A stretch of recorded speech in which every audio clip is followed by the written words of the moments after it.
گیا تھا اور عدالتیں اس رات آدھی رات کو کیوں نہیں کھلی؟ جب عدالتوں کو آدھی رات کو کھلنا چاہیے تھا، کسی بھی فرد کی، کسی سٹیزن کے جو رائٹس ہیں ان کو لگانا عدالتوں کا کام ہے۔ اس وقت بھی دیکھیں کیا ہو رہا، اس وقت حمزہ شہباز پنجاب میں ایک غیر آئینی وزیر اعلیٰ، اس کی وجہ کیا ہے؟ ان کا الیکشن ہوا، 25 لوٹے جو پی ٹی آئی کے تھے انہوں نے حمزہ شہباز کو ووٹ دیا، وہ لوٹے ڈسکوالیفائی ہو گئے۔ سپریم کورٹ نے ڈکلیئر کر دیا کہ ان کی ووٹ کاؤنٹ نہیں ہو سکتی۔ آج حمزہ شہباز پنجاب اسمبلی میں منورٹی کا چیف منسٹر ہے، لیکن کوششیں یہ ہو رہی ہیں کہ کسی طریقے سے اس کو، حمزہ شہباز کو چیف منسٹر رکھا جائے۔ الیکشن کمیشن، آپ میں سے جو تمام وکلاء جو الیکشن کمیشن کی پریکٹس کرتے ہیں، آپ کو معلوم ہے کہ جو ہی خصوصی نشستیں آتی ہیں، جب آپ کی جو مخصوص نشستیں ہیں یا اسپیشل سیٹس ہیں ان کے اوپر جو ہی وہ ڈی نوٹیفائی ہوتی ہیں، آٹومیٹکلی جو اگلے 5 لوگ ہیں ان کو نوٹیفائی ہو جانا چاہیے، لیکن آج 10 دن گزر گئے، الیکشن کمیشن وہ نوٹیفائی نہیں کر رہا۔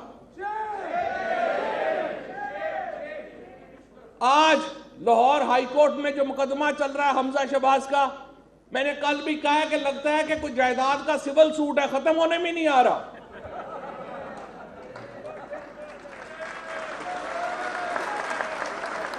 ملک کا سب سے بڑا صوبہ 1 مہینے سے حکومت کے بغیر ہے، وہاں پر کوئی حکومت اس وقت موجود نہیں ہے، کیونکہ آپ کو پتا ہے کہ کابینہ نہ ہو تو حکومت نہیں ہوتی، وہاں پہ کابینہ نہیں ہے، 1 مہینہ ہو گیا، اور ممبرز اسمبلی کے اس کے ساتھ نہیں ہیں۔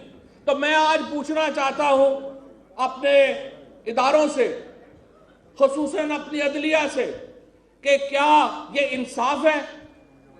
اور پھر جس طریقے سے احتجاج کو دبایا گیا، دیکھیے ہم کو شدت پسند جماعت نہیں، ہمارے ملیٹنٹ ونگ نہیں ہے، اور جو پنجاب میں اور پھر یہاں پہ اٹک میں جو کچھ یہاں پہ کیا گیا، کیا آپ ملک کی سب سے بڑی سیاسی جماعتوں کو یہ بتانا چاہتے ہیں کہ اگر آپ احتجاج کرنا چاہتے ہیں تو پہلے اپنے ملیٹنٹ ونگ بنائے جو پہلے پولیس سے نبڑے؟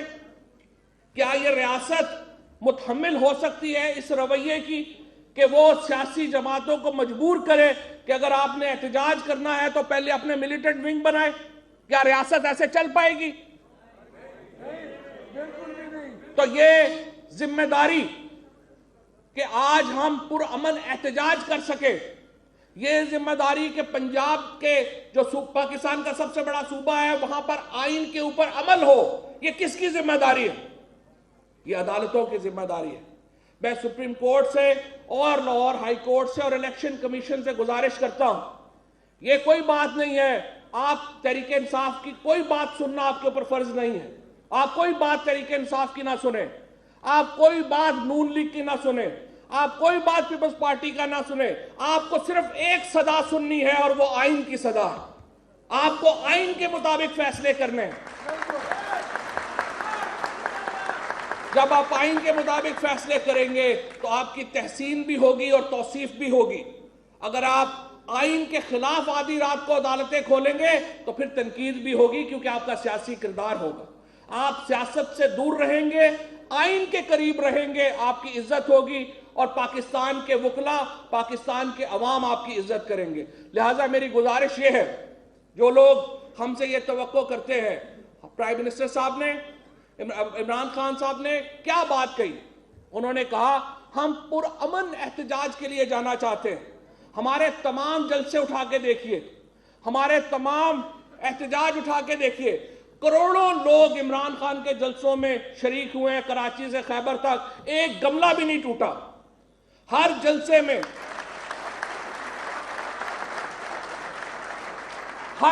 میں خواتین آتی ہیں، ہر جلسے میں فیملیز آتی ہیں، اور اگر آج پاکستان میں خواتین کو تحریک پاکستان کے بعد کسی سیاسی جماعت نے سیاسی شعور میں جگہ دی ہے، سیاسی میدان میں جگہ دی ہے، تو وہ تحریک انصاف اور عمران خان نے دی ہے۔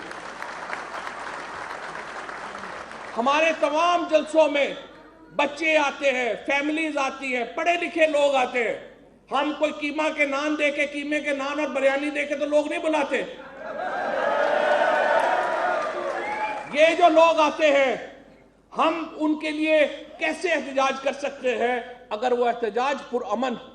لیکن اگر آپ ہم سے یہ توقع کریں گے کہ ہم نے احتجاج بھی نہیں کرنے دینا، ہم نے لوگوں کو سانس بھی نہیں لینے دینا، تو پھر میں آپ کو بتا دوں، جب آپ لوگوں کے گلے گھونٹیں گے، جب ان کا سانس لینا بھی بند کر دیں گے، تو پھر شدید انقلاب کے لیے تیار رہیے، پھر نرم انقلاب نہیں آیا کرتے. لہذا میری صرف یہ درخواست ہوگی عدالتوں سے، یہ جو حمزہ شہباز غیر آئینی اور غیر قانونی طور کے اوپر چمٹا ہوا ہے پنجاب کی وزارت اعلیٰ سے، اس کا فیصلہ کریں، پنجاب اسمبلی میں نیا الیکشن ہونے دیں، اور اس کے بعد ہم دیکھیں گے وہاں پہ کون وزیر اعلیٰ ہوگا. اور الٹیمیٹلی امپورٹڈ حکومت کو پاکستان کے فیصلے پاکستان کے عوام نے کرنے ہیں. پاکستان سے باہر ہم فیصلے نہیں کرنے دیں گے. ہم واشنگٹن میں بیٹھ کے پاکستان کی حکومتیں نہیں بنانے دیں گے. انشاءاللہ جو عمران خان کہتے ہیں، عمران خان یہ نہیں کہہ رہے کہ مجھے وزیر اعظم دوبارہ بنا دو، عمران خان یہ نہیں کہہ رہے تحریک انصاف کو دوبارہ حکومت دے دو. عمران خان یہ کہہ رہے ہیں پاکستان کے عوام کو حق دو کہ وہ پاکستان کی حکومت بنائے، ہم باہر کے لوگوں کو حکومت نہیں بنانے دیں گے. بہت شکریہ، بہت مہربانی. کیسر بھائی کو بلا لے، ریزولوشن دے. کیسر بھائی ریزولوشن دے. آپ لوگوں کو سائڈ پہ بیٹھ جاؤ. آپ کہہ دیں عمران خان تک. اچھا، اب تھوڑی دیر میں اس طرح ہے کہ ہمارے محبوب قائد جو ہیں وہ خود بھی آئیں گے یہاں پہ تقریر کرنے کے لیے. تو اب بھی میری گزارش ہے، بہت ساری سیٹیں خالی ہیں، اگر سائڈ پہ لوگ جو کھڑے ہیں وہ بیٹھ جائیں تو سیٹیں بھی بھر جائیں گی، آپ کو بھی ذرا تھوڑا سا ڈیکورم ہو جائے گا. میں آج کے اس پروگرام کے حوالے سے ایک خاص بات یہ کہنا چاہ رہا ہوں کہ آج پہلی دفعہ لگا ہے جب سے آئی ایل ایف وجود میں آئی ہے کہ یہ آئی ایل ایف کا پروگرام ہے. اس سے پہلے میں نہیں مانتا ہوں کسی بھی پروگرام کو آئی ایل ایف کا پروگرام. پہلی دفعہ یار ایک منٹ، ہاں چلیں ذرا بیٹھ جائیں جی، بیٹھ جائیں. سب دوستوں کی خواہش ہے کہ آپ بیٹھ جائیں، پھر آپ پروگرام کو آگے بڑھاتے ہیں. اس طرح اچھا نہیں لگ رہا ہے. دیکھیں میڈیا بھی ہے سارا، یہ پوری دنیا میں جا رہی ہیں آپ کی تصویریں بھی، اور وہ جو کلپس بھی جا رہے ہیں. تو مہربانی کر کے آپ ساری سیٹوں کو پر کر دیں، پھر بناتے ہیں اس کو. یہ بلاتے ہیں جی، بلاتے ہیں. ایک ریزولوشن پیش کریں گے کیسر علی شاہ صاحب. اچھا، کیسر Ali Shah additional advocate general ایک ریزولوشن پیش کریں گے. وہ ذرا کوئکلی جتنی مختصر ہو سکے ریزولوشن پیش کر دیں سر. مختصر کر لو، پورے پڑھیں، جلدی پڑھیں. یہ ریزولوشن ہے: پاکستان تحریک انصاف نے ہمیشہ سے آئین اور قانون کی پاسداری کو یقینی بنایا. ہمارے پیارے وطن پاکستان میں کچھ ماہ پہلے ایک بیرونی سازش کے ذریعے پاکستان تحریک انصاف کی جمہوری حکومت کو ہٹایا گیا. بیرونی سازش کے بابت ایک مراسلہ صدر پاکستان نے ہمارے محترم چیف جسٹس آف پاکستان کو بھجوایا گیا. دستور پاکستان ہر شہری کو آزادی رائے کی ضمانت دیتا ہے اور ہر جماعت کو قانون اور آئین کی پاسداری کرتے ہوئے احتجاج کا حق ہے. مورخہ 25 مئی کو چیئرمین پاکستان تحریک انصاف نے ایک آئینی حکومت غیر آئینی طریقے سے برطرف کرنے کے خلاف اور ملک میں شفاف انتخابات کے انعقاد کی تاریخ کا اعلان کرنے کے حق میں حقیقی آزادی مارچ کی کال دی اور ملک بھر سے پاکستانی قوم کو شرکت کی دعوت دی. لیکن ایک امپورٹڈ حکومت کی انٹیریئر منسٹر رانا ثناء اللہ اور پنجاب حکومت کے غیر آئینی وزیر اعلیٰ حمزہ شہباز نے پورے پاکستان کو کنٹینر لگا کر بلاک کر دیا. پاکستانی عوام کو اپنے پرامن اور آئینی جمہوری احتجاج ریکارڈ کرنے سے روکا گیا. رانا ثناء اللہ حمزہ شہباز شریف غیر آئینی وزیر اعلیٰ کے حکم پر نہتے اور مظلوم پاکستانیوں پر آنسو گیس کے شل برسائے گئے. عام شہریوں پر اور خصوصاً پاکستان تحریک انصاف کے ورکرز کے گھروں پر چادر اور چاردیواری کو پامال کر کے اور اعلیٰ عہدوں پر جھوٹے اور بے بنیاد مقدمات درج کیے گئے. نہ صرف آئینی پاکستان میں دی گئے انسانی حقوق کی خلاف ورزی ہے بلکہ انٹرنیشنل ہیومن رائٹس کنونشن کی بھی خلاف ورزی ہے. خواتین اور بچوں کو ریاست دہشت گردی کا شکار کیا گیا. دستور پاکستان میں آرٹیکل 15, 16, 17 ہر شہریوں کو حقوق کی ضمانت دیتا ہے۔ ہم رانا ثناء اللہ اور غیر آئینی وزیر اعلیٰ پنجاب کے غیر قانونی اور غیر آئینی اقدامات کی بھرپور مذمت کرتے ہیں۔ آج مورخہ 30/5 کو اس کنونشن میں مندرجہ ذیل قرارداد پیش کرتے ہیں۔ نمبر 1، صدر محترم پاکستان نے جو مراسلہ غیر ملکی سازش کا ذکر کیا گیا ہے، ہمارے محترم چیف جسٹس آف پاکستان کو بھیجوایا ہے۔ اس پر فی الفور جوڈیشل کمیشن تشکیل دی جائے اور تمام کرداروں کو منظر عام پر لایا جائے جو بیرونی سازش پر آپ تائید کریں گے۔ منظور ہے۔ نمبر 2، اچھا تھینک یو، رانا ثناء اللہ غیر آئینی وفاقی وزیر کے غیر آئینی احکامات پر پورے ملک کو کنٹینر لگا کر بند کرنا، نہتے شہریوں خصوصاً خواتین اور بچوں پر آنسو گیس کے شیل پھینکنا، وحشیانہ تشدد اور ان کے آئینی اور ان کو آئینی اور قانونی حق سے محروم کرنے کی مذمت کرتے ہیں اور رانا ثناء اللہ کے خلاف جلد قانونی کارروائی اور وزارت انٹیریئر منسٹری سے استعفیٰ کا مطالبہ کرتے ہیں۔ منظور ہے۔ نمبر 3، وکلاء کی قربانیوں کسی سے رائیگاں نہیں ہے۔ وکلاء نے عدلیہ کی آزادی کی تحریک میں قربانیاں سنہرے حروف میں یاد رکھی جائے گی۔ 25/5/2022 کو پورے پاکستان میں خصوصاً اسلام آباد اور پنجاب میں وکلاء برادری پر بے دردی سے ڈنڈے برسائے گئے اور گرفتار کیا گیا، جس کی ہم مذمت کرتے ہیں، اور پاکستان بار کونسل اور دیگر وکلاء تنظیموں سے اس مذمتی بیانات دیے۔ ہم وکلاء پر ظلم بربریت کی مذمت کرتے ہیں اور حکومت وقت کو وکلاء پر ظلم کرنے، مار پیٹ کرنے کا ذمہ دار ٹھہراتے ہیں۔ نمبر 4، یہ ہاؤس مطالبہ کرتی ہے کہ اسمبلیوں کو تخلیل کر کے ملک میں منصفانہ آزادانہ انتخابات کی تاریخ کا اعلان کیا جائے۔ منظور ہے۔ نمبر 5، صوبہ خیبر پختونخوا جو کہ وفاق کی اہم اکائی ہے، تمام زمینی راستوں کو ملک کے دیگر حصوں سے رابطہ منقطع کرنا صرف آئین پاکستان کی خلاف ورزی ہے بلکہ وفاق پر حملہ ہے، جس کی ہم بھرپور مذمت کرتے ہیں۔ اب یہ ہاؤس جو آزادی مارچ کے شہداء کو یہ ہاؤس خراج تحسین پیش کرتے ہیں۔ Thank you.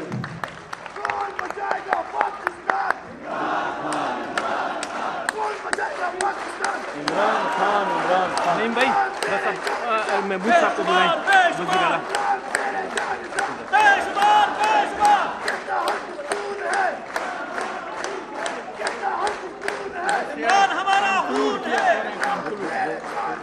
محمود خان کو بلائیں، ماشاء اللہ ماشاء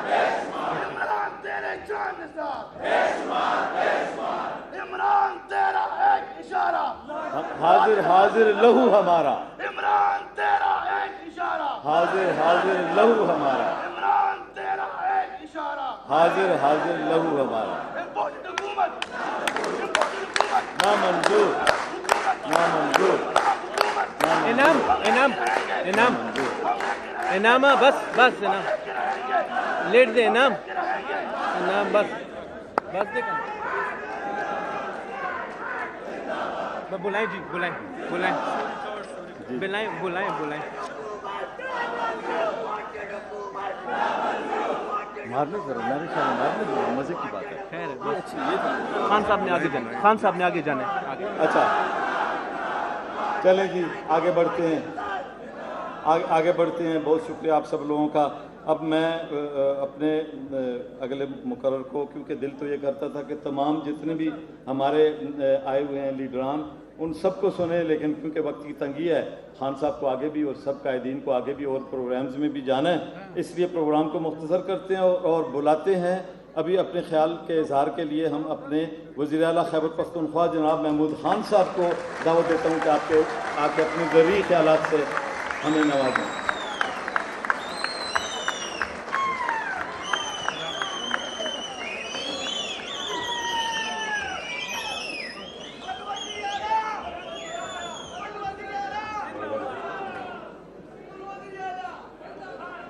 اعوذ باللہ من الشیطان الرجیم، بسم اللہ الرحمن الرحیم۔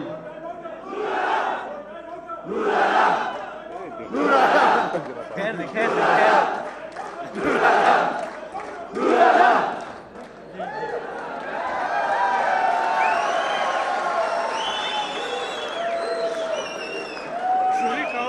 ایک منٹ ذرا خاموشی کر لے. میں 2-3 باتیں آپ سے کرنا چاہتا ہوں, اس کے بعد خان صاحب آئیں گے. بسم اللہ الرحمن الرحیم. ایاک نعبد و ایاک نستعین. سب سے پہلے تو میں آپ سب کو آج کے اس شاندار کنونشن پہ مبارکباد پیش کرتا ہوں کہ جس طرح آپ لوگ آئے یہاں پر, تو میرے خیال میں یہ ILF کی تاریخ میں پہلی کنونشن ہوگی اس طرح. آپ کو میں مبارکباد پیش کرنا چاہوں گا. اس کے علاوہ میں شارٹ 2-3 باتیں کرنا چاہوں گا کیونکہ میڈیا یہاں پر موجود ہے. کل بھی میں نے بولا تھا چارسدہ میں, اور آج بھی کھل کے بولنا چاہتا ہوں. آج میں نے اپنی جو لیگل ٹیم ہے اس کو بلایا تھا صبح, اور میں نے ان سے مشاورت کی جو خیبر پختونخوا کی حکومت اور عوام کے ساتھ اس امپورٹنٹ نااہل حکومت نے کیا ہے, تو انشاءاللہ اس کا بدلہ ہم ضرور لیں گے. کسی بھی صورت میں اس کو نہیں بخشوں گا. آپ نے میرے پیچھے کھڑے ہونا ہے. سب عوام نے, ISF نے, یوتھ نے, پاکستان تحریک انصاف کے ورکرز نے, اور خیبر پختونخوا کے عوام نے. چونکہ میں خیبر پختونخوا کے پلیٹ فارم سے بات کر رہا ہوں, تو اس لیے ہم نے اس کو بالکل سپیئر نہیں کرنا ہے. میں جا رہا ہوں سپریم کورٹ, ان کے خلاف میں کیس فائل کروں گا. ان کو ہم سپیئر نہیں کریں گے. دوسری بات جو ہمارے ورکرز شہید ہوئے, جو زخمی ہو چکے ہیں, کل ILF کے ساتھ میٹنگ تھی اور خان صاحب نے بھی ان کو بتایا تھا, اور میں نے بھی آج ان کو بتا دیا ہے کہ آپ جائیں اپنے کاغذات ٹھیک کروائیں. اور یہ 302 کا پرچہ ہم اس وہ کیا ہے, بندر ہے کہ کیا چیز ہے, وہ نام لیا, وہ رانا پتہ نہیں, پتہ نہیں کہ وہ سن لے پتہ نہیں کہ وہ رانا ہے کہ شانہ ہے کہ کیا چیز ہے. اس کو ہم سپیئر نہیں کریں گے, بالکل سپیئر نہیں کریں گے. اس وقت تو میں پرامن جلوس میں گیا تھا. خان صاحب دوبارہ کال دیں گے تو میں بتاؤں گا جو خیبر پختونخوا کی فورس ہے وہ میں استعمال کروں گا. ہم نہیں چھوڑیں گے ان کو, کسی بھی صورت سپیئر نہیں کریں گے. جو ہمارے لوگ زخمی ہوئے ہیں, ہم عدالت جا رہے ہیں ان کے خلاف, اس امپورٹنٹ حکومت کے خلاف. اور یہ جو پتہ ہے رنگیلا وزیر اعظم ہے کہ کیا چیز ہے, آئی ڈونٹ نو, عجیب سی چیز ہے. میرے خیال میں اس کو تو پہلے کسی سیکٹرز کو اس کو دکھانا چاہیے. یہ کوئی عجیب سا کیس, مینٹل کیس ہے, وہ مینٹل کیس ہے. کل وہ آئے تھے, مانسیرا آئے تھے, اس سے پہلے ایک منٹ سن لے, اس سے پہلے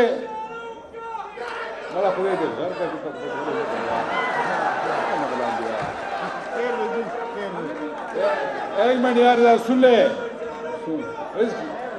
جب تقریر ختم ہو پھر نعرہ لگا دے, ٹھیک ہے. اچھا, وہ پہلے آئے تھے بیشام, تو ہمیں گندم پرووائڈ کرنے کے لیے وہ اپنے کپڑے فروخت کرنا چاہتے تھے. تو یہ تو چور کے کپڑے, اس کا کوئی خریدار ہے ہی نہیں. یہ تو خود چوری کرتے ہیں. اب کہتے ہیں, پرسوں آیا تھا, میرے خیال میں کل آیا تھا مانسیرا, ادھر کہہ رہا ہے کہ میں وزیر اعلیٰ کو الٹیمیٹم دے رہا ہوں 24 گھنٹے کہ آپ آٹے کی قیمت کم کر دے. میں تمہیں الٹیمیٹم دے رہا ہوں, امپورٹڈ وزیر اعظم, نااہل وزیر اعظم, چور وزیر اعظم, یہ سنے, میں تمہیں الٹیمیٹم دے رہا ہوں کہ جو ہمارا حق ہے خیبر پختونخوا کا, یہ ہم چھین کے لیں گے, ہم آرام سے نہیں بیٹھیں گے. تو انشاءاللہ ہم ان کے خلاف مقدمات دائر کرنے جا رہے ہیں, اور انشاءاللہ یہ جیت کے دکھائیں گے. شکریہ. پاکستان زندہ باد. بہت بہت شکریہ جناب احمد خان صاحب. صرف ایک شعر پڑھوں گا خان صاحب کو بلانے کے لیے. سعد اللہ خان مروت صدر ILF KP, وہ انہیں بلائیں گے. میں ایک شعر پڑھ کے اسٹیج چھوڑتا ہوں. خان صاحب کے لیے یہ شعر ہے کہ جو رکے تو کوہ گراں تھے ہم, جو چلے تو جہاں سے گزر گئے, رہے یار ہم بھی قدم قدم, تجھے یادگار بنا دیا. سعد اللہ خان مروت صاحب خان صاحب کو اپنے مخصوص انداز میں اسٹیج پہ دعوت دیں گے.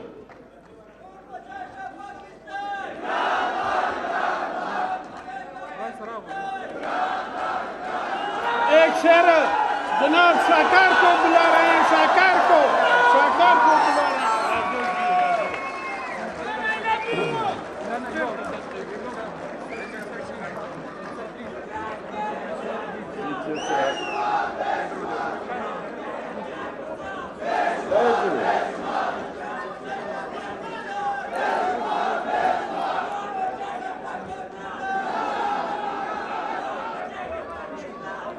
شکریہ شکریہ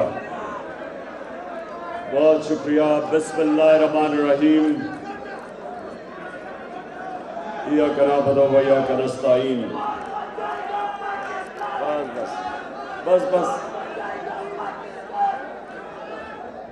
میں آج آرام سے بیٹھے آرام سے.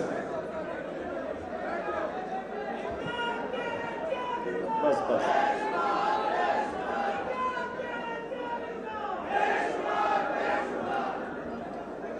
میں تھوڑی خاموشی بڑی دیر کے بعد اپنے پختونخوا کے وکلا سے مجھے بات کرنے کا موقع ملا ہے تو میں چاہتا ہوں ذرا تھوڑی سی آج خاموشی تاکہ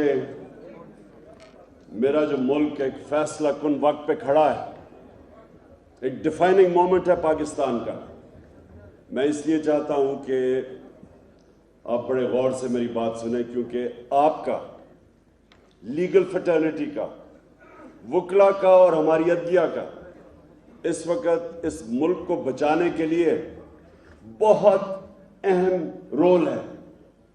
اور اس لیے میں آج آپ کے پاس خاص طور پہ آیا کیونکہ میں چاہتا ہوں کہ آپ نے سب کو, جو میں ابھی آپ کے سامنے باتیں کروں گا, آپ نے اس کو جہاد سمجھنا ہے کیونکہ یہ جنگ ہے آپ کی اس قوم کی حقیقی آزادی کی. ہم نے اس وقت صحیح معنی میں اس وقت کا مقابلہ نہ کیا جو ہمارے اوپر بیرونی سازش کے تحت جو ہمارے اوپر آ گیا ہے. تو میں آج آپ سب کو اور وکلا کو خاص طور پہ یہ کہنا چاہتا ہوں کہ ہماری آنے والی نسلیں ہمیں معاف نہیں کریں گی. اللہ ہمیں جج کرے گا کہ جس کو بھی جو اللہ دیتا ہے اسی کے اوپر آپ کا امتحان ہوگا. ایک غریب آدمی کا, ایک جو کہ صرف سارا دن کما کے اپنے بیوی بچوں کے پیٹ پالتا ہے, اس کا بڑا ہمارے مقابلے میں کم امتحان ہے. جتنا پیسے والا آدمی ہوتا ہے اس کا زیادہ امتحان ہے. اور اس ملک میں جج اور ہمارے وکلا کا جدھر آج پاکستان کھڑا ہے آپ کا بہت بڑا امتحان ہوگا. تو میں اس لیے آج آپ کے پاس آیا تھا کہ آپ کو پہلے تو آگاہ کروں. زیادہ تر آپ کو اندازہ ہے کہ کیا کدھر پاکستان کھڑا ہے, لیکن میں صرف آپ کو شروع ادھر سے کرتا ہوں کہ میں نے 18 سال کی عمر میں انگلینڈ گیا کرکٹ کھیلنے کے لیے. پھر میں نے پڑھائی کی, پھر یونیورسٹی کی, اور پھر میں وہاں پروفیشنل کرکٹ کھیلتا تھا. گرمیاں ادھر گزارتا تھا, سردیاں پاکستان. تو میں نے ان کا سسٹم بڑے قریب سے دیکھا ہے. اور ہمارا یہ جو سسٹم بنایا گیا ہے, جو ہم نے اپنا سسٹم انگریزوں سے اپنایا ہے. جب ہم نے غلامی کی پاکستان میں تو 100 سال غلامی تھی, ہندوستان میں 200 سال غلامی تھی. جوڈیشل سسٹم اس کی بنیاد ایک ہے اور وہ ہے اخلاقیات, موریلٹی. جو ان کی جمہوریت ہے اس کی بنیاد رکھی ہوئی ہے موریلٹی کے اوپر. وہ ایک پارلیمنٹ کے پاس کوئی طاقت نہیں ہوتی, کوئی فوج نہیں ہوتی, ان کے پاس اخلاقیات ہوتی ہے. اور جب ایک ڈیموکریسی اپنی اخلاقیات کھو بیٹھتی ہے تو ہم نے اپنے ماضی میں دیکھا کہ جیسی فوج ٹیک اوور کرتی تھی, ایک جمہوری حکومت کو ہٹاتی تھی, تو لوگ مٹھائیاں بانٹتے تھے, لوگ سیلیبریٹ کرتے تھے. کیوں کرتے تھے؟ کیونکہ جو ڈیموکریٹس تھے انہوں نے اپنی جو اخلاقیات چاہیے جمہوریت کے لیے وہ کھو بیٹھتے تھے, پیسے بنانے شروع ہو جاتے تھے. ساری حکومتیں جو پاکستان میں گئی ہیں وہ کرپشن پہ گئی ہیں. یہ پہلی دفعہ ہے کہ پاکستان کی ایک ڈیموکریٹک حکومت کو ہٹایا گیا ہے، کرپشن کے اوپر نہیں ہٹایا گیا. اس کی اکنامک پرفارمنس، آپ کو حیرت ہوگی یہ سن کے کہ پاکستان کے جو پچھلے 2 سال ہیں ہماری اکنامک پرفارمنس، یہ ہماری تاریخ میں بڑے کم اس طرح کے 2 سال ہیں. 5.6% پچھلے سال، اور یہ جو 2022 کے سال پہ 6% ہماری اکنامک گروتھ تھی. یہ ہمارے بڑی کم دفعہ ہوا ہے. ہم نے کسانوں کی جو مدد کی پچھلے 2 سال میں، ریکارڈ ہماری فصلیں ہوئی ہیں، جو 4-5 فصلیں جو ہماری مین، وہ ریکارڈ ہوئی ہیں. ہمارے ملک کے اندر ٹیکس کلیکشن، یعنی جو ملک تو چلتا ہے جتنا آمدنی ہو اس کی، ریکارڈ آمدنی ہوئی، ریکارڈ ٹیکس کلیکشن ہوئی. ہمارا جو بیرونی ملک سے پیسہ ڈالرز آئے، پاکستان کی تاریخ میں اتنے ڈالر نہیں آئے.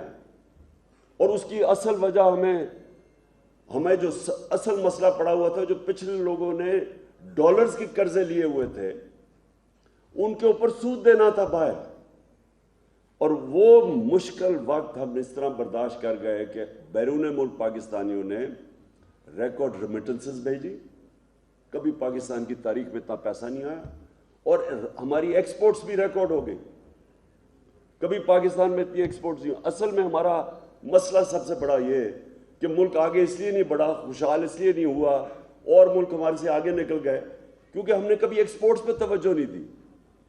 تو ہماری حکومت نے ایکسپورٹس پہ ریکارڈ ایکسپورٹس کی.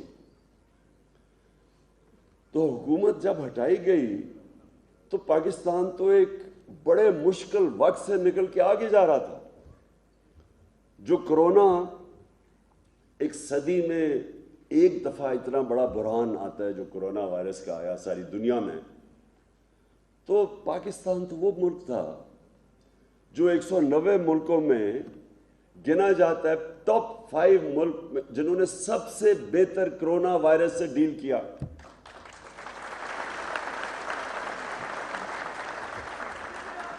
یہ ہم نہیں کہہ رہے، ایک منٹ ابھی نہیں، ہم نہیں یہ کہہ رہے. جو اکانومسٹ میگزین تھی، اس نے جو ایویلیویشن کی، اس میں اس نے پاکستان کو ٹاپ 5 ملکوں میں رکھا جنہوں نے اپنے لوگوں کو کرونا سے بھی بچایا، اپنی معیشت کو بھی بچا لیا، اور پھر اپنے غریب لوگوں کو بچایا. اور سارے بر صغیر میں کرونا کے بعد جس ملک میں سب سے زیادہ روزگار یا امپلائمنٹ تھی وہ پاکستان تھا. تو اس وقت جا کے سازش کے تحت حکومت گرائی گئی. اور یہ پہلی دفعہ ہے پاکستان کی تاریخ میں کہ جب ایک حکومت کو ہٹایا گیا تو بجائے لوگوں نے مٹھائیاں بانٹنے کے، کبھی پاکستان کی پبلک اس طرح نہیں نکلی سڑکوں کے اوپر، کبھی ایسے پبلک نہیں نکلی.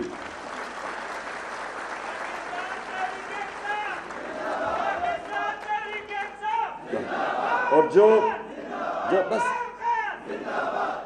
جو سازش کر رہے تھے، جتنے کھلاڑی وہ مل کے جو سازش کر کے حکومت کو گرایا، وہ خود دنگ رہ گئے کیونکہ ان کو یہ بتایا گیا تھا کہ جناب یہاں تو مٹھائیاں بانٹی جائے گی. پبلک نکلی، عوام سڑکوں پہ نکلی، خود نکلی. تو میں آپ کے پاس اس لیے آج آیا ہوں کہ دیکھیں، ایک حکومت کے اوپر سازش ہوتی ہے، جو مراسلہ، جو سائفر، جو ہمارا امبیسڈر بھیجتا ہے واشنگٹن سے ہمیں، جس کے اندر واضح لکھا ہوا ہے کہ وہ امریکین ڈونلڈ لو، ان کا کوئی انڈر سیکرٹری آف اسٹیٹ کچھ آفیشل، دھمکی دیتا ہے کہ عمران خان کو اگر آپ نہیں ہٹاؤ گے تو پاکستان کو مشکلات کا سامنا کرنا پڑے گا.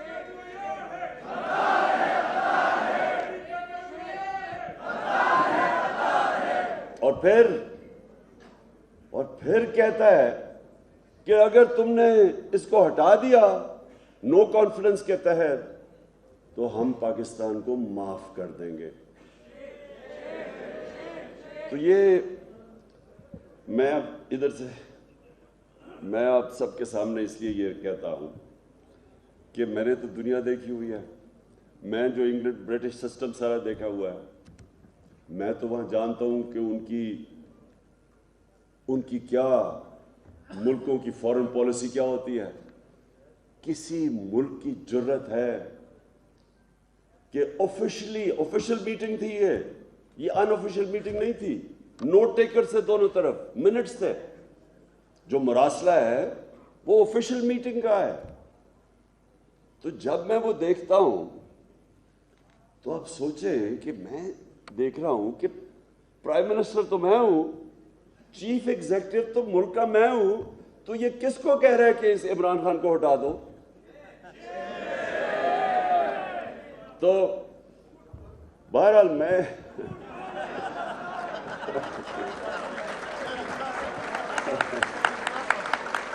اور جب وہ یہ کہتا نا کہ اگر آپ اس کو ہٹا دو گے تو سب معاف کر دیا جائے گا, تو مجھے امیڈیٹلی پتا چل گیا کہ وہ معاف کس کو کریں گے؟ چیری بلاسم کو. کیونکہ چیری بلاسم نے تو وہی کرنا ہے جو ہمیشہ یہاں کیا گیا ہے. اس ملک میں 75 سال کی تاریخ میں 62 سال آدھا ملٹری ڈکٹیٹرز کے ہاتھ میں پاکستان چلا ہے اور آدھا یہ دو خاندان کے ہاتھ میں. 62 سال. ہمارا صرف 3.5 سال تھے. تو 3.5 سال میں ان کو کیا مسئلہ بنا؟ ان کا مسئلہ یہ بنا کہ میں نے ان کو کہا تھا کہ ہم دوستی سب سے کریں گے, ہم امن میں آپ کے ساتھ ہمیشہ ہوں گے, لیکن ہم کبھی جنگ میں آپ کا ساتھ نہیں دیں گے. اور وہ کیوں؟ کیونکہ آپ کو پختونخوا کو سب سے زیادہ پتہ ہے کہ جب ہم نے امریکنوں کی جنگ میں شرکت کر کے اور سب سے زیادہ جو تباہی ہوئی وہ پختونخوا اور خاص طور پہ قبائلی علاقے میں ہوئی, آپ نے سب سے زیادہ اس کا بوجھ برداشت کیا. پشاور کے اندر لوگ اسلام آباد جا رہے تھے, یا ایک ہی بزنس چل رہی تھی کہ لوگوں کو اغوا کر کے پیسے بنانا. آپ کو سب کو پتا ہے کہ کیا ہو رہا تھا, بم دھماکے, سوسائڈ اٹیکس. تو کیا وجہ تھی؟ کیوں ہم اس میں شامل ہوئے؟ میں بار بار یہ پوچھتا رہا کہ یہ ہماری جنگ نہیں تھی. 9/11 سے ہمارا کیا تعلق تھا؟ لیکن دھمکی آئی, تب بھی جنرل مشرف کو دھمکی آئی وہاں سے. رچرڈ آرمیٹیج ان کو کہتا انگریزی میں we will bomb you into stone age. ہم آپ کو, اگر آپ نے ہمارا نہ مدد کی تو ہم آپ سے یہ کر دیں گے. اور مجھے یہ بھی افسوس سے کہنا پڑتا ہے کہ ہمارا جو اس وقت سربراہ تھا اس پہ اتنی جرت نہیں تھی کھڑا ہونے کی اور کہے کہ میں کیوں آپ کی جنگ میں شامل ہوں, میری تو ذمہ داری میری قوم ہے. اور یہی مجھے جب انہوں نے ایک دفعہ انٹرویو نے پوچھا کہ جی آگے امریکہ کو آپ بیس دیں گے, میں کیوں بیس دوں ان کو, میں کیوں ان کی جنگ میں شامل ہوں؟ مجھے 22 کروڑ لوگوں نے الیکٹ کیا ہے, میری ذمہ داری میری قوم ہے. 80,000 لوگ ہم آپ کی جنگ میں مروا بیٹھے ہیں, ہمارا لینا دینا نہیں تھا. آپ نے شکریہ تک نہیں ہمارا کہا, بلکہ افغانستان میں جو شکست ہوئی وہ بھی ہمارے اوپر ڈال دی. تو میں کسی سے یہ یاد رکھے, میں ساری دنیا جانتا ہوں, میں کوئی کسی سے جنگ نہیں چاہتا, ہم کسی سے برے تعلقات نہیں چاہتے, لیکن ہم کسی کی غلامی نہیں چاہتے. اور اب آپ کو پتہ چلنا چاہیے کہ غلامی کی آپ کو کتنی بڑی قیمت اٹھانی پڑی. پہلے ایک منٹ, ابھی نہیں.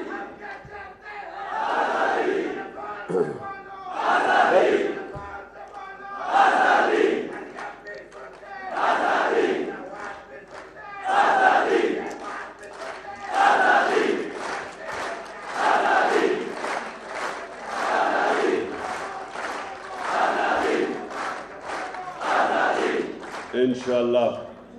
اب میں نے آپ نے میری اب بات سننی ہے, میں اب آپ کو کیا کہنے کی کوشش کروں گا. دیکھیں, ہمارے ساتھ ہندوستان آزاد ہوا, ہمارے ساتھ ہی آزاد ہوا. اب میں آپ کو فرق بتاتا ہوں کہ غلام فورن پالیسی اور آزاد فورن پالیسی میں کیا فرق ہوتا ہے. ہندوستان نے کبھی کسی کی جنگ میں شرکت نہیں کی. وہ بھی امریکہ کے ساتھ دوستی ہے اس کی. امریکہ نے ہندوستان کو اسٹریٹجک الائے بنایا ہوا ہے, لیکن وہ کبھی اجازت دیں گے کہ امریکہ جا کے ہندوستان میں کسی کے اوپر ڈرون اٹیک کرے؟ 400 ڈرون اٹیک کیے انہوں نے. یہ دونوں خاندان جب اقتدار میں تھے, شریف اور زرداری, 400 ڈرون اٹیک کیے. یہاں آپ جانتے ہیں, آپ کو تو یہاں پشاور میں لوگ, کیونکہ ان کے رشتہ داری ہیں قبائلی علاقے میں, پوچھیں ان بیچاروں کے اوپر کیا گزری. ڈرون اٹیک جب اوپر سے 7000 میل دور سے وہ جا کے بٹن دباتا تھا, کمپیوٹر گیم کھیلتا تھا, یہاں کوئی مرتے تھے لوگ, گاؤں کے اوپر بم کر رہے ہیں اور ابھی پتہ ہی بھی نہیں ہے, اور یہاں سے آ جاتے تھے جی اتنے ملیٹنٹ, فورن ملیٹنٹ مر گئے. کسی نے کوئی تحقیقات ہی نہیں کی, کسی نے کبھی چیک کیا. وہ جب ڈرون اٹیک, میں نے تو تصویریں دیکھی ہوئی ہیں, گوشت کے ٹکڑے دیواروں پہ لگے ہوئے ہوتے تھے, پتہ کیسے چلا کون مرا نیچے. گاؤں کے اوپر اٹیک کر رہے ہیں, شادیوں پہ اٹیک کر رہے ہیں, جنازوں پہ اٹیک کر رہے ہیں. ایک بجوڑ کے مدرسے میں اٹیک کیا, 62 بچے مر گئے وہاں. تو یہاں کوئی اوپر بیٹھے ہوئے حکمران, ایک منہ سے آواز نہیں نکلی کہ یہ سارے, اور آپ وکیل ہیں, سارے انٹرنیشنل ہیومینیٹیرین لاز کی خلاف ورزی ہے. یہ کوئی دنیا کے اندر قانون اجازت نہیں دیتا کہ جج, جوری اور ایکسیکیوشنر بن جائے. کون سا قانون اجازت دیتا ہے کہ میں فیصلہ کروں کہ جی یہ دہشت گرد ہے اور میں اسے مار دوں؟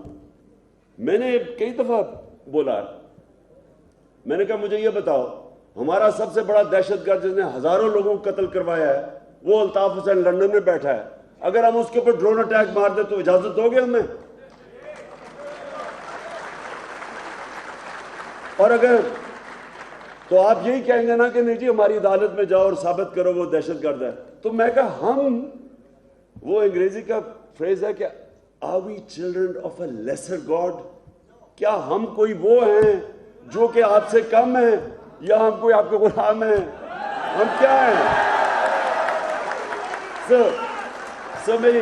میری ایک سنیں ذرا, یہ بڑا امپورٹنٹ ہے کیونکہ میں چاہ رہا ہوں اس کے بعد کہ میری وکلا کمیونٹی کھڑی ہو میرے ساتھ, اور اس لیے دیکھیں میری بات سنیں. اب آپ کو میں بتاتا ہوں کہ ایک تو یہ کہ اب وہ ابھی نہیں میں ختم کر دوں. دیکھیں سنیں میری بات, یہ ضروری ہے آپ کے لیے کیونکہ میں خاص آپ کو پیغام دینے آیا ہوں, اور پھر جو میں اپنا اگلا لائے ملا اس کی تیاری آپ کو کروانے آیا ہوں. دیکھیں, ایک تو جنگ میں 80,000 لوگ برباد بیٹھے, قبائلی علاقہ تباہ ہو گیا, $100 ارب سے اوپر اس قوم کے پیسہ چلا گیا, انویسٹرز نہیں آتے تھے, روپیہ ہمارا آدھا ہو گیا, یعنی روپے جو اسی دور میں ہماری کرنسی آدھی ہو گئی, اس کی قیمت اس کا ویلیو آدھا ہو گیا. کسی نے ہمیں شکریہ نہیں کیا کیونکہ اوپر غلام بیٹھے ہوئے تھے, وہ پہلے گرے ہوئے تھے پیروں میں.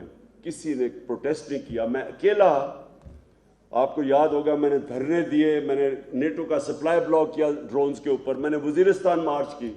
ایک دفعہ ان دونوں غلاموں سے, یہ جو پیسے کے غلام ہیں, انہوں نے ایک دفعہ اس کے خلاف بات نہیں کی.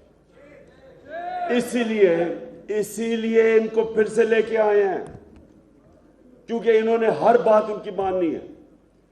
اب میں روس گیا, وہاں جا کے ہم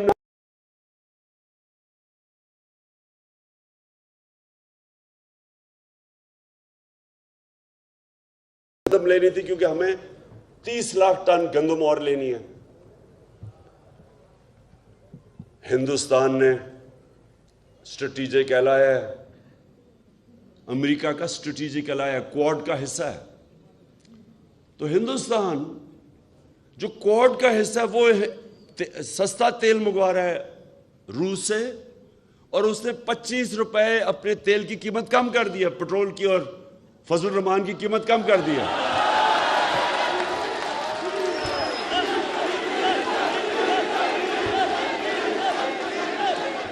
اور ہم نے 30 روپے 30 روپے ڈیزل اور فضل کی قیمت اوپر کر دی ہے. اب خود سوچیں, یہ ہے ایک قوم کو غلامی کا نقصان. آپ اپنی عوام کے لیے فیصلے نہیں کرتے, آپ کسی اور کو خوش کرنے کے لیے فیصلے کرتے ہیں. اس لیے یہ بڑا ضروری ہے آپ کے لیے کہ آج آپ ایک ڈیفائننگ مومنٹ پہ بیٹھے ہیں. سازش کر کے وہ اپنے لوگ اوپر لا کے بٹھا دیے ہیں. اب وہ اوپر آ کے بیٹھے ہیں, عوام ان کے ساتھ نہیں ہے. الیکشن کرواتے ہیں, وہ ڈرتے ہیں. عوام کے اندر وہ جاتے ہیں تو ان کو چور اور غدار کے نعرے لگ جاتے ہیں. مدینہ میں اگر نعرے لگے, ہمارا کیا قصور تھا؟ ہمیں تو پتہ ہی نہیں تھا کہ کیا ہو رہا ہے. ہم نے تو شب دعا کی ہوئی تھی اس دن رات کو. ہمیں تو سوشل میڈیا میں پتہ چلا کہ ان کو وہاں نعرے لگ گئے ہیں. یعنی اس سے بھی زیادہ اللہ کی کیا لعنت ہوگی کہ آپ کو مدینہ میں آپ کو لوگوں نے نعرے لگا دیے اور ایف آئی آر میرے پہ, ہمارے پہ کٹوا دی انہوں نے.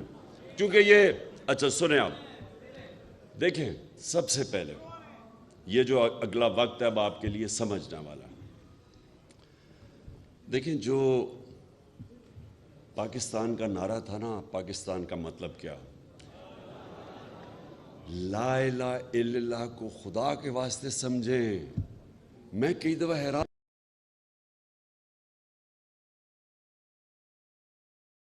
اور پھر جا کے کبھی پیسے کے بت کی پوجا کرتے ہیں. اور جو سب سے خوفناک بت ہے وہ ہے ہی خوف کا بت. جب آپ ڈر جاتے ہیں, آپ کسی وجہ سے اب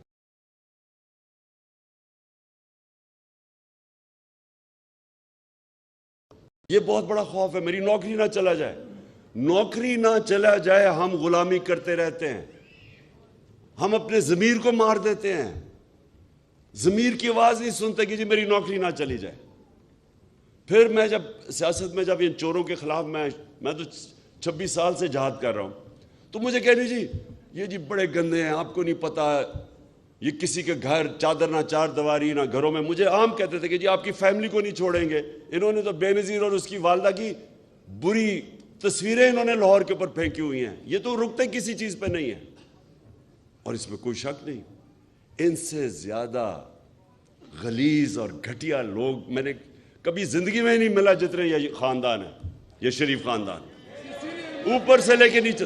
اور ان کا ٹھیک نام رکھا ہے سپریم کورٹ نے, سسیلین مافیا, بیکاز یہ مافیا ہے. یہ یا خریدتا ہے لوگوں کو اور یا پھر لوگوں کو ایلیمنیٹ کرتا ہے, جو مافیا کرتا ہے. مافیا کے 2 طریقے ہیں نا, یا لوگوں کو خرید لیتا ہے یا ان کو ختم کرتا ہے. تو دیکھیں, یہ ہے اب اصل اس ملک کے لیے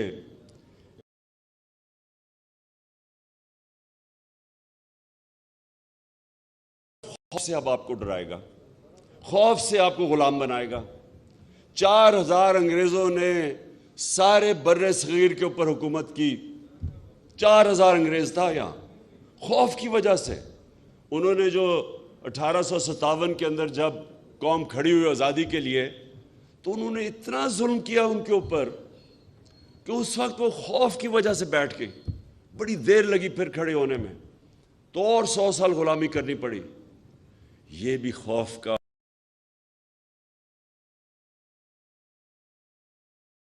شارٹس ہیں لوگوں کے, آپ دیکھ رہے ہیں. میں نے آپ کے ساتھ وکلا کے ساتھ, میں نے مشرف کے جو وکلا تحریک, جو آزاد عدلیہ کی تحریک تھی, اس میں نے شرکت کی پوری. مجھے جیل میں بھی ڈالا گیا 8 دن. میں آپ کو یقین سے کہتا ہوں کہ کسی وہ قریب بھی نہیں آتی جو بربریت انہوں نے کی ہے, جو ظلم انہوں نے کیا ہے. مشرف کی ڈکٹیٹرشپ میں جب وہ تحریک چل رہی تھی, میں نے نہیں یہ دیکھا.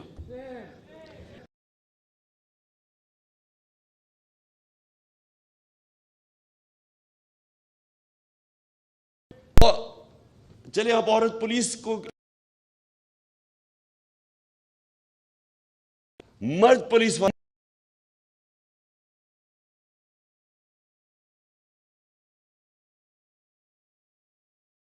کہ کوئی اتنا نیچا گر سکتا ہے. تو انہوں نے لوگوں کو مارا, ٹیئر گیس شیلنگ کی. انہوں نے 35,000 ٹیئر گیس شیلز استعمال کیے. ان میں ایسے شیلز تھے, اور ہمارے پاس ہیں وہ شیل, جو کبھی بھی آپ نہیں استعمال کرتے اپنے شہریوں کے اوپر, وہ دہشت گردوں کے اوپر استعمال ہوتے ہیں. انہوں نے وہ شیل استعمال کیے. تو میں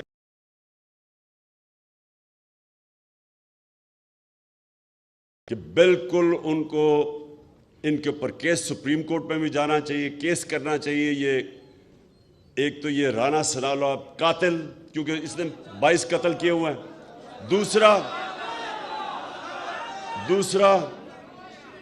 دوسرا یہ چیری بلاسم ہے.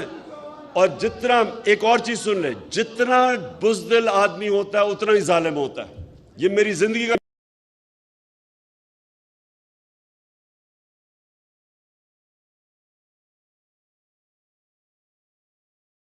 کوئی ریکارڈ لوگ مروائے تھے پولیس مقابلے میں. ایک عابد باکسر تھا, ڈی ایس پی, جو بھاگا ہوا تھا, اس نے پوری ڈیٹیلز دی ہے کہ کس طرح آرڈر کرتا تھا پولیس مقابلے میں لوگوں کو مارنے کا. یہ جو طاقتور دیکھتا ہے اس کے بوٹ پالش کرتا ہے, اور جو کمزور ہوتا ہے اس کے اوپر یہ کچل دیتا ہے. یہ ایک بزدل آدمی کی نشانی ہے. اور پھر اس کا جو بیٹا ہے وہ بھی ایک بالکل, اس نے حمزہ ککڑی دگنی ہو گئی, مرغی کی قیمت ہی دگنی ہو گئی جس دن سے یہ آیا, کیونکہ ککڑی بزنس میں. تو دیکھیں ہم نے اب کیا کرنا ہے. سب سے پہلے, اچھا, اور آخر میں جو میں اس کے بعد لائمل بتاتا ہوں.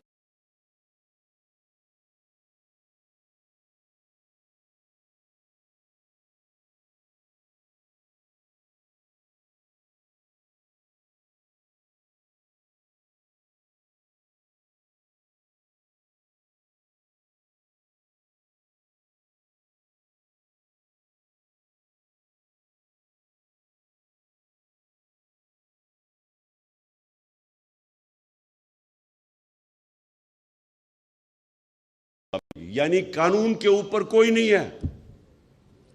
اب یہ جو آپ ذہن میں ڈال لیں کہ جب تک رول آف لا نہیں ہے ایک ملک آگے نہیں بڑھ سکتا.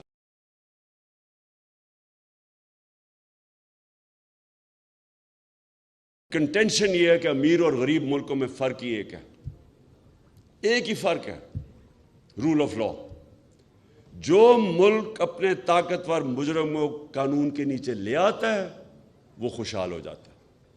اور جو میرے نبی نے 1500 سال پہلے تقریباً کہا تھا کہ جو قوم اپنے طاقتور لوگوں کو قانون کے نیچے نہیں لا سکتی وہ تباہ ہو جاتی ہے. ایک رپورٹ ہے آپ سب کے لیے انفارمیشن کے لیے, کیونکہ میں وہ سیکرٹری جنرل سے ملا ہوا ہوں یونائٹڈ نیشنز کے کئی دفعہ. اس نے ایک پینل بنائی اور بتایا کہ یہ امیر اور غریب ملکوں کے اندر فاصلے کیوں بڑھتے جا رہے ہیں, کیوں غریب ملک غریب ہوتے جاتے ہیں, امیر ہوتے جا رہے ہیں. انہوں نے 1 سال ریسرچ کی, اور یہ ذرا غور سے سنیں ان کی فائنڈنگز کیا تھی. انہوں نے کہا کہ غریب ملکوں سے ہر سال 1700 ارب روپیہ ان کی ایلیٹ, ان کے سیاستدان, ان کے وزیر اعظم, ان کے پریزیڈنٹس, ان کے منسٹر چوری کر کے, منی لانڈرنگ کر کے آف شور اکاؤنٹس اور امیر ملکوں میں بھیجتے ہیں, لنڈن جیسی جگہوں میں, جس طرح انہوں نے بڑے بڑے گھر لیے ہوئے ہیں اربوں روپے کے. تو یہ پاکستان کا صرف مسئلہ نہیں ہے, یہ سارے غریب ملکوں کا مسئلہ ہے. وہاں زرداری اور نواز شریف خاندان بیٹھے ہوئے ہیں جو پیسے چوری کر کے باہر لے کے جاتے ہیں اور قانون ان کو نہیں پکڑتا. قانون صرف وہ جو چھوٹے چور بھرے ہوئے جیلوں میں ان کو پکڑتا ہے, جو میرے نبی صلی اللہ علیہ وسلم نے پہلے سے ہی کہہ دیا تھا کہ قوم آگے بڑی تباہی کی طرف جاتی ہے. آج آپ کے سامنے یہ جو مثال ہے کہ شہباز شریف کو اور حمزہ شریف کو سزا ہونے والی تھی ایف آئی اے کے کیس میں, 24 ارب روپے کی انہوں نے 16 ارب روپے نوکروں کے نام پہ پیسے اکٹھے کیے تھے, جدھر مقصود چپڑاسی کے پاس صرف 4.25 ارب روپے تھے. 375 کروڑ روپیہ ایک چپڑاسی کے نام پہ آئے تھے جس کی 15,000 روپیہ تنخواہ تھی, چوری کا پیسہ تھا. تو جب اس کو سزا ہونے لگی وہ اس کو پرائم منسٹر بنا دیا گیا. تو میرے وکلا یہ غور سے سن لیں, یہ جو ہوا ہے ہمارے ملک سے, یہ ایٹم بم سے زیادہ تباہی ہے. کیونکہ اگر آپ نے صرف غریبوں کو جیلوں میں ڈالنا ہے, غریب کی چوری کتنی ہوگی؟ بھینس چوری کر لی, موٹر سائیکل یہ کر لیا, وہ کیا کتنی چوری کر لے گا وہ؟ زیادہ سے زیادہ پیسے زمین اپنے گھر کے اندر اپنے بسترے کے نیچے دبا دے گا. لیکن یہ جو اربوں روپے کی چوری ہے سیدھے ملک سے باہر جاتی ہے, کیونکہ ملک میں پیسہ نہیں چھپتا, ڈالر لے کے باہر بھیجتے ہیں, اس کے اوپر روپے پہ پریشر پڑ جاتا ہے, آپ کی کرنسی گرتی ہے, ہر چیز مہنگی ہوتی ہے, غربت آ جاتی ہے. اسی لیے سارے ملک دنیا میں غریب ہیں, کیونکہ طاقتور کی چوری وہ نہیں روک سکتے. اور جو امیر ملک ہیں, اب سوئٹزرلینڈ میں کیا ہے, میں بار بار مثال سوئٹزرلینڈ کی کیوں دیتا ہوں, میں کئی دفعہ گیا ہوں سوئٹزرلینڈ. آپ یقین کریں ان کے پاس پہاڑ ہیں اور ان کے پاس کچھ نہیں ہے.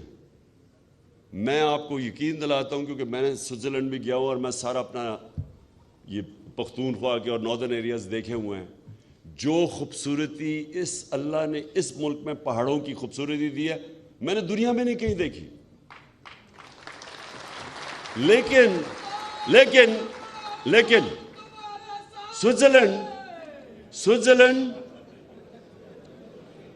سوئٹزرلینڈ کے اندر 99.9% رول آف لا ہے.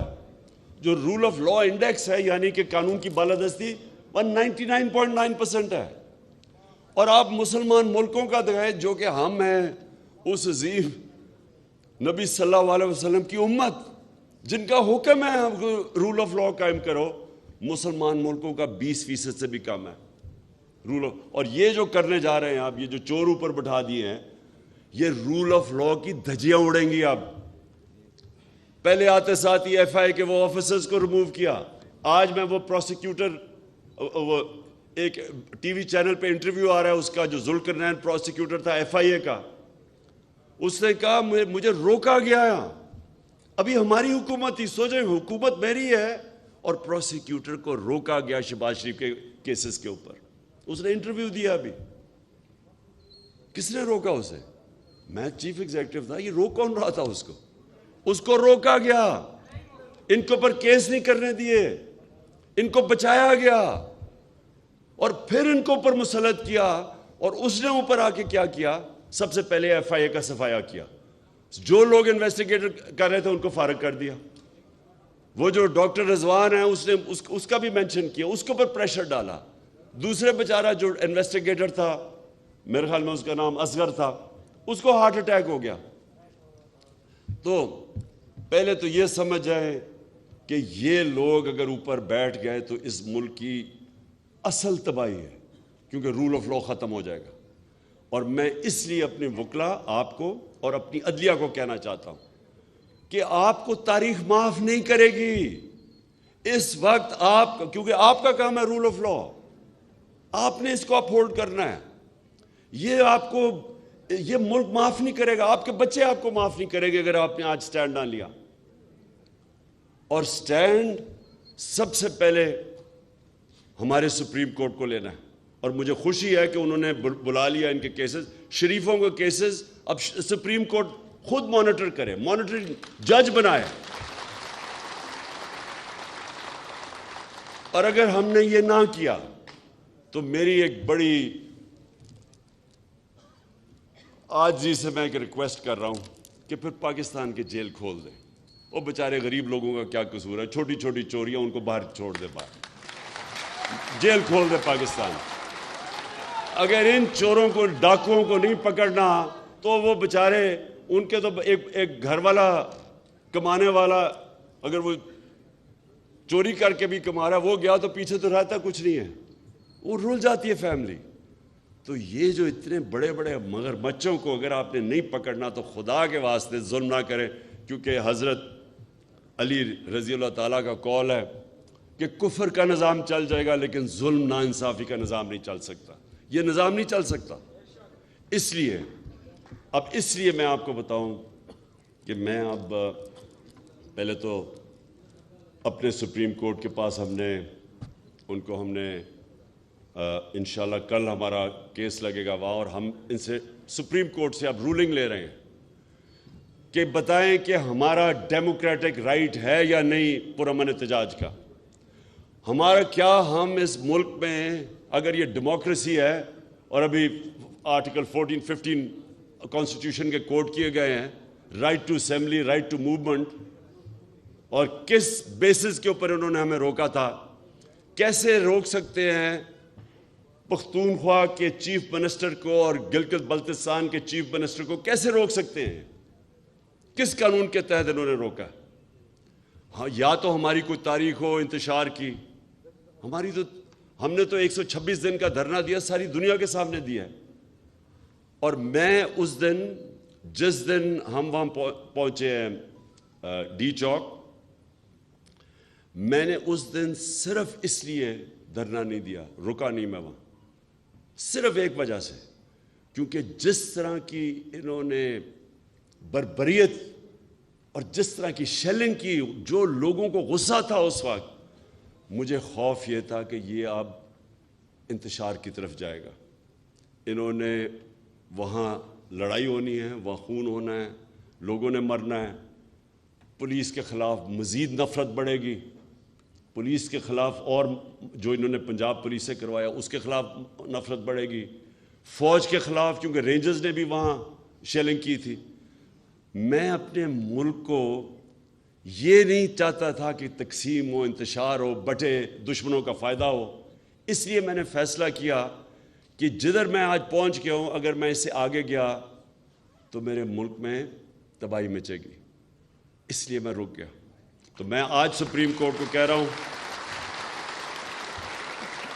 کہ ہمیں رولنگ دیں، آپ ہمیں رولنگ دیں کہ ہمیں بتائیں کہ اس ملک میں کس بیسس پہ پہلے ہمیں روکا گیا اور جو انتشار کیا گیا، اور آگے کیونکہ میں نے ڈیٹ دینی ہے لوگوں کو کہ آگے جب ہم آئیں گے تو ہمیں بتائیں کہ کیا سپریم کورٹ الاؤ کرے گا اس طرح کی ان ڈیموکریٹک، بلکہ ڈکٹیٹرشپ میں بھی اتنا ظلم نہیں ہوا.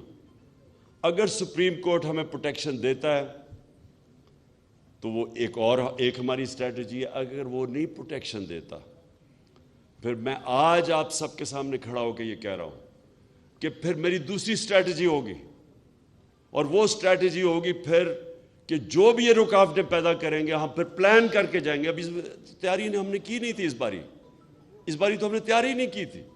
ہمیں تو سپریم کورٹ کی کوئی 12 بجے کے اوپر ایک ججمنٹ آئی کہ جی راستے کھل گئے ہیں، چھوڑ دو سب کو.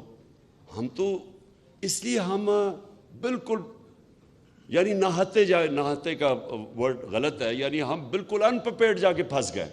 اور جو انہوں نے عورتوں سب سے کیا، اس بار ہم تیاری کر کے جائیں گے. لیکن میں آج کھڑا ہو کے کہہ دوں کہ یہ میرے لیے جہاد ہے. میں کسی صورت ان چوروں کی اور امپورٹڈ حکومت کسی صورت اسے قبول نہیں کروں گا.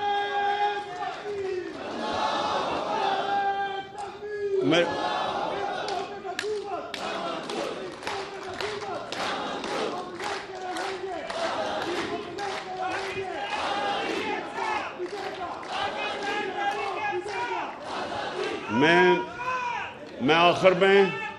آخر میں میں ایک چیز ضرور کہنا چاہتا ہوں کہ جو اس وقت ہو رہا ہے لاہور ہائی کورٹ میں، جو پنجاب کی حکومت میں ہو رہا ہے، میں اپنے عدالتوں کو کہتا ہوں کہ یہ بالکل ان کانسٹیٹیوشنل ہے.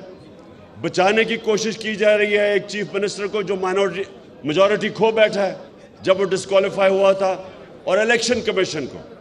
یہ ساری قوم آپ کی طرف دیکھ رہی ہے.